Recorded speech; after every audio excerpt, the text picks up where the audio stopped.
नमस्कार दोस्तों, welcome to our channel important topic. मेरा नाम है पारुल और हम आज से, जैसे कि हमने आपको अपने प्रीवियस वीडियो में कहा था जो मुख्य सेविका के रिगार्डिंग थी, कि हम लोग आपको यूट्यूब के वीडियोज़ के माध्यम से और पीडीएफ के माध्यम से मुख्य सेविका की तैयारी कराएंगे। तो उसी के रिगार्डिंग आज हमारी पहली वीडियो आपके सामने है और हमारा टॉपिक होगा मुख्य सेविका की कार्य और जिम्मेदारियां, जो कि हमारे सिलेबस का फर्स्ट पॉइंट है। वो ही हमारा आज का वीडियो बनाने का टॉपिक होगा। तो चलिए फ्रेंड्स, इससे पहले प्लीज़ आप चैनल को सब्सक्राइब कीजिएगा अगर आप नए हैं, और इस सेशन की पीडीएफ आप हमारे टेलीग्राम चैनल इम्पोर्टेंट टॉपिक से ले लीजिएगा।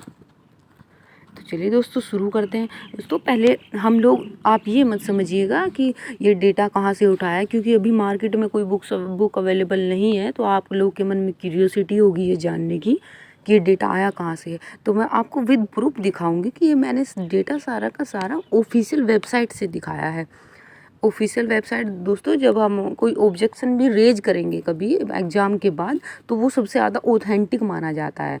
ऑफिशियल वेबसाइट जो कि खुद की गवर्नमेंट की होती है, इसीलिए वो डेटा सबसे ऑथेंटिक होता है। और वही उसी डेटा से मैं आपको पढ़ाऊँगी, जिससे आपको ये समस्या नहीं आएंगी कि ये गलत हो सकता है या फिर ये पता नहीं कहाँ से उठा के पढ़ा दे। तो आप ये मत सोचिएगा, इसीलिए मैं आपको विद प्रूफ बताऊँगी, जिससे कि आपके मन में ये संकोच न रहे। तो चलिए दोस्तों आते हैं। अब सबसे पहले दोस्तों हम पहले ये पृष्ठभूमि समझेंगे कि मुख्य सेविका का वर्क किस विभाग में होता है, क्योंकि सबसे पहले तो हमें ये पता होना ज़रूरी है, तभी तो हमें पता पड़ पाएगा। ऐसे तो नहीं कि मुख्य सेविका आसमान में काम करेगी, किसी विभाग के अंदर ही काम करेगी ना यूपी में। सबसे पहले वो पृष्ठभूमि समझेगी कि मुख्य सेविका होती कहाँ है, किस विभाग में ये पद है, और फिर उसके बाद मुख्य सेविका के हम कार्य और जिम्मेदारियाँ समझेंगे। तो दोस्तों ये यूपी में एक बाल विकास सेवा एवं पुष्टाहार विभाग है, जो उत्तर प्रदेश सरकार के अधीन है। और दोस्तों आप ऑफिशियल वेबसाइट पे अगर ये डाल के सर्च करेंगे तो आपको खुद ये विभाग समझ में आ जाएगा, और वहीं से सारा डिटेल लिया गया है। तो आप अगर क्रॉस चेक करना चाहे तो वहाँ से कीजिएगा। तो ये जो विभाग बना रहा दोस्तों, जब 1975 में आपको पता होगा ICDS की स्कीम आई थी, इंटीग्रेटेड चाइल्ड डेवलपमेंट स्कीम। तो ये जो दोस्तों मुख्य रूप से जो स्कीम थी, ये मातृ मृत्यु दर, mother mortality rate and child mortality rate को रिड्यूस करने के लिए बनाई गई थी। रिड्यूस करने के लिए, क्योंकि उस ड्यूरेशन में काफ़ी ये रेट काफ़ी बड़ी हुई थी। तो बच्चों में न्यूट्रिशन देने, कुपोषण को दूर करने, इस तरीके की सभी समस्याओं को दूर करने, जो ब्रेस्ट फीडिंग वाली मदर है उनकी समस्याओं से निपटने के लिए, और गर्भवती माताएँ हैं उनको कुपोषण से दूर करने के लिए एक स्कीम लाई गई थी, जिसको ICDS स्कीम कहते थे। तो ये 1975 में आई थी। उसने 0 से 3 वर्ष के लिए बच्चों को अलग रूप से टारगेट किया, और 3 से 6 वर्ष के बच्चों को के लिए अलग टारगेट बनाया।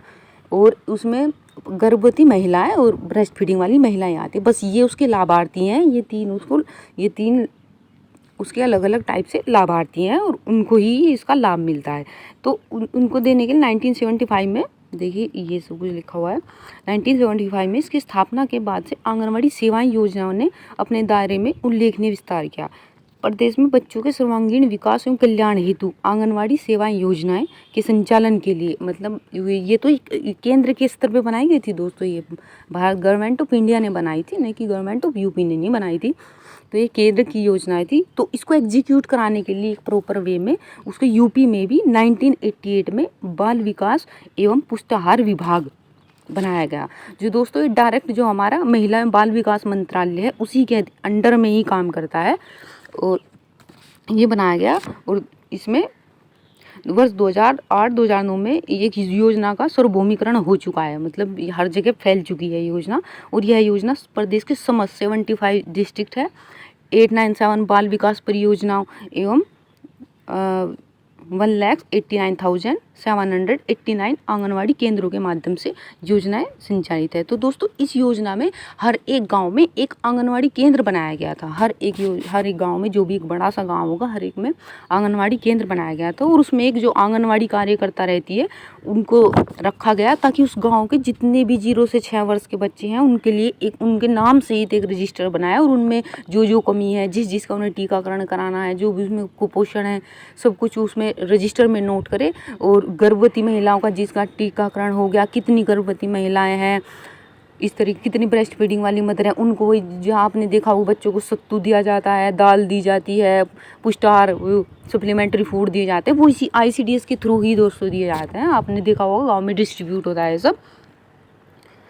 और इसका मुख्य उद्देश्य मैं आपको बता चुकी हूँ। अब चलते हैं दोस्तों, ये दोस्तों इस तरीके का आंगनवाड़ी केंद्र होते हैं, आपने देखा भी होगा गाँव में बने हुए होते हैं। अब ये हमारी कैबिनेट मंत्री है जो राज्य में, ये हमारी महिला कल्याण बाल विकास पुष्टाहार की कैबिनेट मंत्री है श्रीमती बेबी रानी मौर्य। और ये हमारी श्रीमती प्रतिभा शुक्ला जो है महिला कल्याण बाल विकास पुष्टाहार उत्तर प्रदेश सरकार की राज्य मंत्री है। ये कैबिनेट मंत्री है दोस्तों और ये राज्य मंत्री है। तो बाल विकास ये मैं आपको बता चुकी हूँ, ये बाल विकास बाल एवं महिला विकास मंत्रालय के अधीन कार्य करता है, महिला एवं बाल विकास मंत्रालय के अधीन कार्य करता है, जो एक केंद्र का है। और दूसरे ये मंत्रालय जो होता है केंद्र के होते हैं, और जो स्टेट में बनते हैं वो डिपार्टमेंट विभाग बनते हैं। मंत्रालय केंद्र में बनेंगे, जैसे हमारे जल शक्ति मंत्रालय हो गया, पेट्रोलियम मंत्रालय, तो ये हमारे केंद्र में बनते हैं, और विभाग जो बनते हैं वो प्रदेशों में बनते हैं।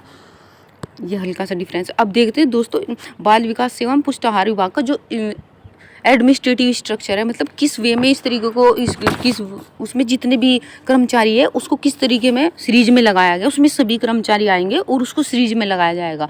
और फिर हम अपने ओरिएंटेड देखेंगे कि इससे रिलेटेड हमारा पुष्टाहार, क्योंकि एक विभाग में बहुत सारे लोग होते हैं ना, कुछ कलर काम करते हैं, कुछ स्टैटिक्स पे काम करते हैं, कुछ इस तरीके के होते हैं, ग्रुप डी कर्मचारी होते हैं। तो हमारे विभाग में कौन कौन से जो पर्सनली जो हमारे इससे बाल विकास में पुष्टाहार से रिलेटेड होगा, फिर हम उनको देखेंगे। सबसे पहले हम उनको देखेंगे, इसमें सबसे जो राज्य स्तर पर अधिकारी होते हैं उसको निदेशक कहा जाता है। जो हमारे सबसे बड़े जो अधिकारी होते हैं बाल विकास एवं पुष्टाहार विभाग के, जो उसको निदेशक कहा जाता है। और इसके अंदर 3 अनुभाग आते हैं दोस्तों। एक अनुभाग के अध्यक्ष होते हैं जिनको अपर निदेशक कहा जाता है, और दूसरा अनुभाग है जिनको वित्त से संबंधित होता है, जो दूसरा विभाग उनको अपर निदेशक कहते हैं। और तीसरा जो होता है संयुक्त निदेशक होता है, जो विधि से संबंधित होता है विभाग। अब चलते दोस्तों, जो हमारे जिला स्तरीय ब्लॉक स्तरीय स्टाफ, जैसे इस तरीके का हमारे विभाग में कौन सा स्टाफ कार्यरत है, इस तरीके का स्टाफ ये हमारे कर्मचारियों और अधिकारियों के नाम है। और दोस्तों आप इसको जो अगर क्रॉस वेरीफाई करना चाहें तो आप इसकी वो ऑफिशियल वेबसाइट से कीजिएगा, वहीं पे आपको सब कुछ डेटा मिलेगा। सबसे ऊपर जो आता है जिला कार्यक्रम अधिकारी आता है दोस्तों। फिर ये अपर सांख्यिकी अधिकारी, ये दोस्तों ये हमसे हटके ना होके थोड़ा स्टैटिक्स वर्क जो करते हैं विभागों में। और बाद में आते हैं बाल विकास में परियोजना अधिकारी। हमारे में दोस्तों एक बाल विकास परियोजना अधिकारी, और फिर उससे आगे चल के ये आती है हमारी मुख्य सेविका। तो दोस्तों अगर हम इसको स्टाफ के अकॉर्डिंग देखें तो ये हमारे 11th पॉइंट पे आती है मुख्य सेविका, और वैसे हमारे पॉइंट पे 3rd पॉइंट पे आएगी, क्योंकि ये जिला स्तर पे आएगी। जिला स्तर पे सबसे बड़ा अधिकारी हमारे जिला कार्यक्रम अधिकारी होते हैं, और जो ब्लॉक स्तर पे होते हैं दोस्तों वे हमारे बाल विकास परियोजना अधिकारी होते हैं सबसे बड़े। और जो मुख्य सेविका दोस्तों रिपोर्ट करती है बाल विकास परियोजना अधिकारी को रिपोर्ट करती है, जिनको आपने सुना भी होगा CDPO की वैकेंसी आती है, जिसको UPPSC कराता है। ये PCS लेवल के अधिकारी होते हैं, ब्लॉक स्तर पे अधिकारी होते हैं, और ये जिला स्तर पे अधिकारी होते हैं। ये IAS स्तर के अधिकारी होते हैं, ये PCS स्तर के अधिकारी होते हैं। होप सो आप समझ रहे होंगे। और ये जो मुख्य सेविका रिपोर्ट करेंगी, जो इनको अपना रजिस्टर बनाना पड़ता है आंगनवाड़ी के अटेंडेंस वगैरह के लिए, वो सब, और जो भी इनका डेटा देना पड़ता है कि मेरे एरिया में कितने सारे बच्चे कुपोषित है, टीकाकरण हो चुका है, इस तरीके का, वो सब इसको बाल विकास परियोजना अधिकारी को ही करती हैं। अब जो चौथा कैटेगरी जो आती है वो हमारी आंगनवाड़ी कार्यकर्ती, मिनी आंगनवाड़ी और आंगनवाड़ी सहायिका। ये दोस्तों हमारा एक पूरा का पूरा खाका है जो हमारे विभाग में संपर्क रहेगा। दोस्तों देखिए अब आपको हम अपने सिर्फ जो हमारे विभाग में कार्यरत होंगे ICDS के थ्रू, इस कार्यक्रम के अंतर्गत निदेशक विभाग अध्यक्ष होते हैं। पूरे के पूरे विभाग अध्यक्ष जो होंगे वो निदेशक होंगे, ये लिखा हुआ है। अतः राज्य का सबसे बड़ा जो अधिकारी होगा इस विभाग का वो हमारा निदेशक होता है। और उसके नीचे जो आते हैं जिला कार्यक्रम अधिकारी होते हैं। अपने जनपद में के समस्त बाल विकास परियोजना कार्यालय, मुख्य सेविका सेक्टर, आंगनवाड़ी केंद्र, जो ये इसके इनके अंडर में जो आते हैं। फिर बाल विकास परियोजना अधिकारी आते हैं नंबर 3 पे, जिला विकास, बाल विकास, मुख्य सेविका और आंगनवाड़ी कार्यकर्ती। वैसे इसको हिंदी में देखा जाए तो कार्यकर्ती कहेंगे दोस्तों। और इसका ये अपनी परियोजना के मुख्य सेविका के सेक्टर और इनके अंदर जो आते हैं मुख्य सेविका का जो भी सेक्टर होगा और आंगनवाड़ी केंद्र आएंगे। और मुख्य सेविका के अंदर अपने सेक्टर के अपने क्षेत्र के आंगनवाड़ी केंद्र आएंगे, जिन्होंने बताया हुआ कि इनके अंदर पूरा का पूरा जनपद आएगा, इनके अंदर पूरा का पूरा ब्लॉक के आंगनवाड़ी केंद्र और मुख्य सेविका केंद्र आएंगे। मुख्य सेविका के अंदर आंगनवाड़ी केंद्र आएंगे और आंगनवाड़ी एक बेस लेवल पे कार्य करेगी, पर्यवेक्षण करेगी उनका। इस तरीके से ये पूरा का पूरा स्ट्रक्चर चलता है और इसी तरीके से इनका विभागीय पदक्रम है। तो आप इसको याद रखिएगा, 4 क्रम आते हैं इसमें। चलिए अपन नेक्स्ट बिंदु पे चलते हैं अब। चलिए दोस्तों, अब हम देखते हैं कि मुख्य सेविका के वर्क क्या होते हैं। अब हमने इसका एडमिनिस्ट्रेटिव स्ट्रक्चर देख लिया है, जिस तरीके से विभाग में किस क्रम पे ये पोस्ट आती है, और हमने देख लिया। अब हम इसके मुख्य सेविका के वर्क देखेंगे। तो दोस्तों, इसकी ऑथेंटिक वेबसाइट में आपको बता दूं कि जो ये अधिकार, ये महिला सशक्तिकरण बाल विकास विभाग जो है उत्तराखंड सरकार का, क्योंकि उत्तराखंड और यूपी में सभी कुछ सेम है, वहाँ पे भी इसको यही कहा जाता है मुख्य सेविका इस पद को, और यूपी में ही यही कहा जाता है, क्योंकि यूपी से ही उत्तराखंड बना हुआ है। तो वहाँ पे लोगों ने RTI डाला था इस विभाग को कि हमें इस विभाग के बारे में डिपिक्ट कीजिए, इस विभाग में कैसे कैसे कर्मचारी है और उनके क्या क्या वर्क होते हैं। तो RTI का जवाब, विभाग ने RTI का जवाब दिया था, क्योंकि ये बिल्कुल आप ऑफिशियल वेबसाइट पे जाएंगे, वहाँ पे ये पड़ा हुआ है, आप खुद इसको देख सकते हैं। और उनका ये जवाब आया था कि उन्होंने अपने सभी जो भी विभाग के सदस्य थे सभी का उन्होंने अच्छे से वर्णन देके बताया था, अलग अलग सदस्यों का। तो इसमें हम अपना मुख्य सेविका का, ये बाल विकास अधिकारी का वर्क और कार्य होगा, पर हम लोग को इससे कोई मतलब नहीं है, हम मुख्य सेविका का कार्य जानेंगे। अब चलते हैं मुख्य सेविका पे, और आप इसे चेक करना चाहें तो ऑफिशियल वेबसाइट पे चेक कीजिएगा। मुख्य सेविका का दोस्तों सबसे पहले जो इम्पोर्टेंट काम होता है, प्रशिक्षण तथा कार्य अपेक्षाओं के बीच की कमियों को दूर करने के लिए आंगनवाड़ी कार्यकर्ताओं को उनके कार्य के संबंध में लगातार मार्गदर्शन देना। क्योंकि इनके अंडर में दोस्तों आंगनवाड़ी केंद्र ही होते हैं, तो आंगनवाड़ी कार्यकर्ता जो होती है वो इनके अंडर में ही रहती है, उनका अंडर गाइडेंस ही वर्क करती है। नंबर 2, ये सबसे इम्पोर्टेंट है, एक मुख्य सेविका के अंडर में 15 से 20 आंगनवाड़ी केंद्र आते हैं, जिनका उसको निरीक्षण करना होता है महिला स्वास्थ्य निरीक्षा के साथ। जो एक हमारी हेल्थ इंस्ट्रक्टर होती है, उनके साथ घूम के ये उन 15 से 20 आंगनवाड़ी केंद्रों का निरीक्षण करेंगी। हफ्ते में एक बार एक आंगनवाड़ी केंद्र का निरीक्षण किया जाएगा। ये मुख्य सेविका का मेन वर्क होता है। तो दोस्तों थोड़ी फील्ड में जॉब आ जाती है, वैसे जॉब बहुत अच्छी है दोस्तों। तो स्वास्थ्य विभाग के प्रति नंबर 3 पॉइंट पे आते हैं। स्वास्थ्य विभाग के प्रतिमाह विकास खंड सेक्टर स्तर पर आयोजित संयुक्त बैठकों में प्रतिभाग और प्रगति की समीक्षा करेंगी। जो हमारी ब्लॉक लेवल पे जो भी वो होंगी हमारी मीटिंग्स होंगी, उनमें प्रतिभाग करेंगे और प्रगति की समीक्षा करेंगे। अब आंगनवाड़ी के जो दौरा होता है उसमें क्या क्या वर्क होते हैं ये देख लेते हैं। दौरे के समय पे जब वो अपने आंगनवाड़ी केंद्र का दौरा करेंगे, नंबर 1 घरेलू सर्वेक्षण करने में आंगनवाड़ी कार्यकर्तियों का मार्गदर्शन करना, हर तिमाही में सर्वेक्षण के आंकड़ों को ठीक करना तथा परिवार और उपयुक्त लाभार्थियों की सही सूची बनाना। दोस्तों इसमें रजिस्टर बनाया जाता है कि किन किन लाभार्थियों को मिल चुका है, कौन कौन लाभार्थी के योग्य हैं लाभ के। हाँ, और तो इस तरीके से सारा कुछ मुख्य सेविका के अंडर में किया जाता है।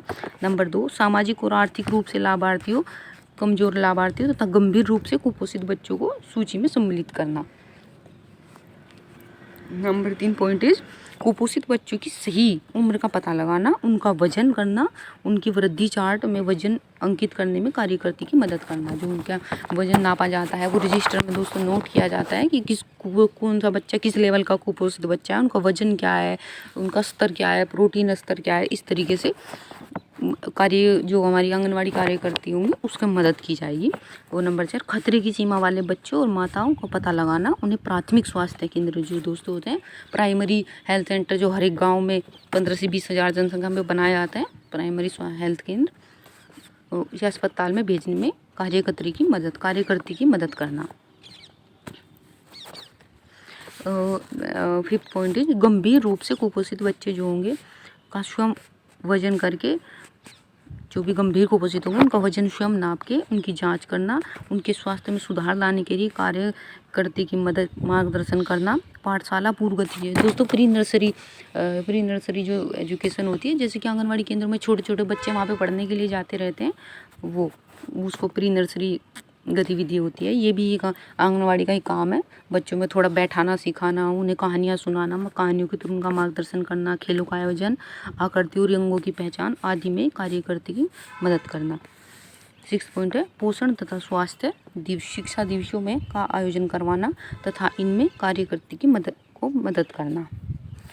कार्यकर्ता के अभिलेखों की जांच करना। 7 पॉइंट है कार्यकर्ता के अभिलेखों की जांच करना तथा सही तरीके से अभिलेखों के रखरखाव में कार्यकर्ता का मार्गदर्शन करना। 8 पॉइंट क्या होगा दोस्तों, चलते हैं।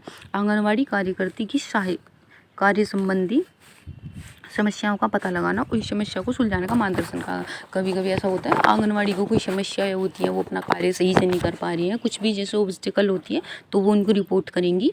जो आंगनवाड़ी जितनी भी आंगनवाड़ी, मिनी आंगनवाड़ी, सहायक आंगनवाड़ी होती है, वो सभी इनके अंडर में रहती है और इन्हीं को रिपोर्ट करती हैं और ये उसकी रिपोर्ट CDPO को करती हैं। तो चलिए, अपने क्षेत्र में कार्यकर्ताओं द्वारा की गई मासिक प्रगति रिपोर्ट संकलित कर बाल विकास परियोजना अधिकारी को समय से प्राप्त करा देगी। बाल विकास परियोजना अधिकारी जो ब्लॉक लेवल का अधिकारी होती है, ये उनकी रिपोर्ट सभी आंगनवाड़ी कार्यकर्ताओं की रिपोर्ट उनको देती हैं। अपने क्षेत्र के आंगनवाड़ी कार्यकर्ताओं की मासिक उपस्थिति दोस्तों, ये उनकी अटेंडेंस भी लेती है ताकि उनको फिर उन्हीं के अकॉर्डिंग मानदेय दिया जाता है, सैलरी दी जाती है कि कितनी इन्होंने छुट्टियाँ की हैं। तो ये सब उनका लेखा जोखा जो भी रखती है वो मुख्य सेविका का ही वर्क है। तो नेक्स्ट पॉइंट हमारा आंगनवाड़ी केंद्रों की गतिविधियों और किशोरियों को शामिल करने की सेवाओं में कार्यकर्ता का मार्गदर्शन करना।